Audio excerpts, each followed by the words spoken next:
నమస్కారం. తెలంగాణ సొమ్మంతా కేంద్రం తింటుంది. ఇది బీఆర్ఎస్ కాంగ్రెస్ పార్టీల స్టాండర్డ్ స్టేట్మెంట్. నిజంగా తెలంగాణ సొమ్మంతా కేంద్రం తింటుందా? ఒక్కసారి మనం డిస్కస్ చేద్దాం.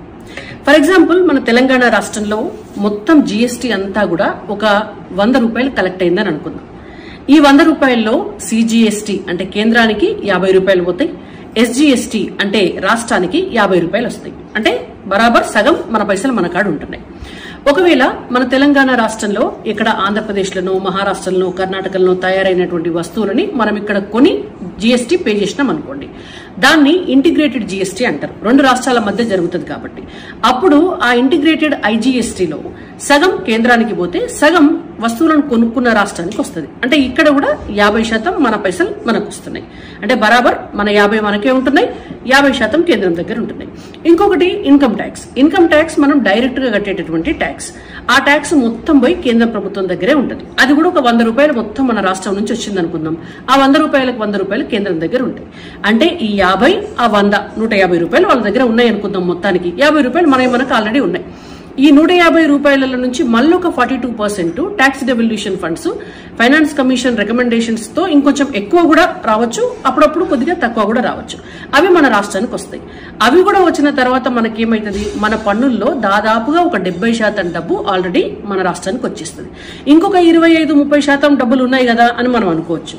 మరి ఇవాళ కేంద్ర ప్రభుత్వం నుంచి వచ్చేటటువంటి అన్ని పథకాలు, రేషన్ బియ్యం కావచ్చు, లేదంటే పరికాహార పథకం కావచ్చు, లేదంటే గ్రామాల్లో శ్మశాన వాటికల నిర్మాణం కావచ్చు, రోడ్లు వేయటం కావచ్చు, నేషనల్ హైవేస్ వేయటం కావచ్చు, రైల్వే స్టేషన్లు కట్టడం కావచ్చు, లేదంటే బస్ స్టాండ్లు కట్టడం కావచ్చు, అన్ని కేంద్ర ప్రభుత్వ రాష్ట్ర ప్రభుత్వ భాగస్వామ్యంలో ఉన్నటువంటి పథకాలు కావచ్చు, వీటన్నిటికీ కూడా ఆ డబ్బులోంచే ఖర్చు పెడతారు. అన్నిటికీ మించి భారతదేశ రక్షణ కోసం ఇవాళ రక్షణ శాఖ మీదనే దాదాపు 5 లక్షల కోట్ల రూపాయలు ప్రతి సంవత్సరానికి కేంద్ర ప్రభుత్వం ఖర్చు పెడుతుంది. మొన్న ఆపరేషన్ సింధూర్ జరిగితే మనం అందరం కూడా యుద్ధం చేయండి అన్నాం. 20 నిమిషాల్లో పాకిస్తాన్ మీద రాడార్లను పేల్చినప్పుడు మనం యానిమేషన్ సినిమా చూసినట్టు చూసినాం. మరి ఆయుధాలన్నింటినీ కూడా కొనడానికి డబ్బులు ఎక్కడి నుంచి వచ్చినాయి?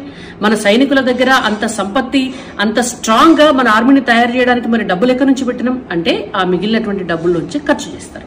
కాబట్టి మన కోసము, మన పథకాల కోసము, మన అభివృద్ధి కోసము, మన దేశ రక్షణ కోసము, మరియు మన రాష్ట్ర డబ్బులు మనకివ్వడం కోసమే కేంద్రం ఎప్పుడైనా కూడా పనిచేస్తుంది. కాబట్టి ఊరికనే బీఆర్ఎస్ పార్టీ వాళ్ళు, కాంగ్రెస్ పార్టీ వాళ్ళు మాట్లాడినట్టుగా తెలంగాణ సొమ్యం కేంద్రం తినదు.